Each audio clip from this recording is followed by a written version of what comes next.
Now friends, welcome back to another episode of Generation Tech. My name is Alan. We just finished playing the Battlefront 2 single player campaign and it left us with a lot of questions.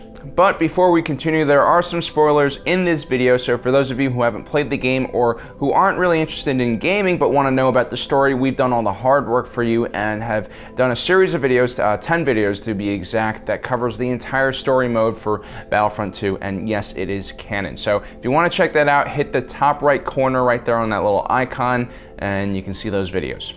So the Battlefront 2 campaign was a safe and somewhat compartmentalized experience that is carried out alongside the events of the original trilogy and after it. Although the experience is immersive, Aiden's journey never really felt that impactful. It was almost as if the developers made sure it avoided certain confrontations to make sure there would be no contradictions with already existing canon material. This way there's no need for future retcon. It kind of felt like we were being carefully guided through a beautiful technical presentation that was showing off its Star Wars license. Which isn't a terrible thing, actually. Being able to fly an X-Wing in space or force push a bunch of hapless stormtroopers is something the world needs more of. Things finally get interesting in the last chapter of the game when it's revealed that the First Order is carrying out a project known as Operation Resurrection. So today we'll be looking at what we know about Operation Resurrection, and we'll give you guys some theories at the end about what we think it might be. To start off, an Aqualish Imperial Academy headmaster known as Gleb is in charge of the two field operations connected to Operation Resurrection.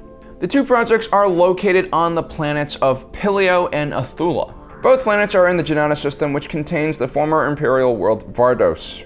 This is the homeworld of Aiden Versio, Gleb, and many other prominent Imperials. We know that the First Order wants to keep the project hidden and are in a rush to complete it. The First Order's High Command sends Gideon Hask to check on the project after an outsider Dalmiko finds out about it. Needless to say, Gideon is not happy. Gleb offers to relocate the operation on Pilio if necessary. We're not really sure what Gleb and her Janata security personnel are doing on the planet, but most likely it has something to do with the planet's observatory. That is, after all, where Dalmiko, a former Inferno squad member who defected to the Rebel Alliance, was found. But more on that later. Observatories were a network of structures established by Darth Sidious across the entire galaxy. He did this 20 years before the Battle of Yavin while he was still the Supreme Chancellor of the Republic. Most of these structures housed some kind of laboratory and also had the ability to look towards the edge of the known galaxy with sensors. Each observatory was specialized to do one thing. Some were prisons for exotic life forms, others housed Sith artifacts or weapons. The observatory on Jakku played a key role in the contingency plan, and featured a giant well that led to the core of the planet. The plan was for the Emperor's protege Gallius Rax to initiate a giant battle over the planet. He would draw the New Republic and Galactic Empire military forces to Jakku and then destroy it using the well. There was also a map in this observatory that was created from data from all the observatories in the galaxy. It also included information given to the Emperor by Thrawn, who was a Chiss and from the unknown region. The Imperial Remnant would use this information to eventually escape to the unknown region and establish the First Order. So what was on the observatory on Pilio? Well, shortly after the Battle of Endor, Dalmiko formed an unlikely alliance with Luke Skywalker to break into the observatory there. According to Aiden, during the mission briefing, the observatory contained dangerous artifacts that the enemies of the Empire could use against the galaxy. Although this can't be entirely trusted because this information was relayed to her by a Sentinel who in turn was programmed by Palpatine for his contingency plan. Anyway, Dalmiko's mission was to destroy the observatory. Luke, on the other hand, seemed to be following the Force and sensed something special and unnatural hidden on the planet. At the time, Luke was scouring the galaxy for as many Jedi artifacts as he could find because he wanted to learn more about the Jedi Order of old.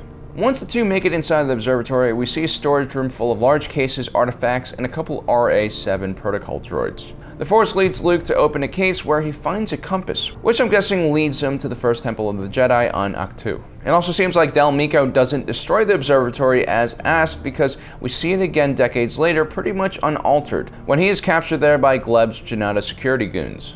So what is the observatory's connection with Operation Resurrection? We know that Gleb had stationed her operation at least near the observatory, so it has something to do with it. But her mission also doesn't seem to depend on the Pilio observatory specifically, as she had told Gideon that the operation could be moved to another place. This perhaps means that whatever the project needs can be found in any one of these observatories. And from what we know, every one of these observatories has the ability to look at the outer edge of the galaxy. Emperor Palpatine had become obsessed with some kind of presence at the edge of the galaxy or beyond it. In the waning days of the Empire, the Emperor had told his protege Gallius Rax that he was convinced that something was waiting for him out there. Some origin of the Force, some dark presence formed of malevolent substance that was radiating waves of dark energy towards him. This was one of the main reasons that Palpatine built the observatories in the first place.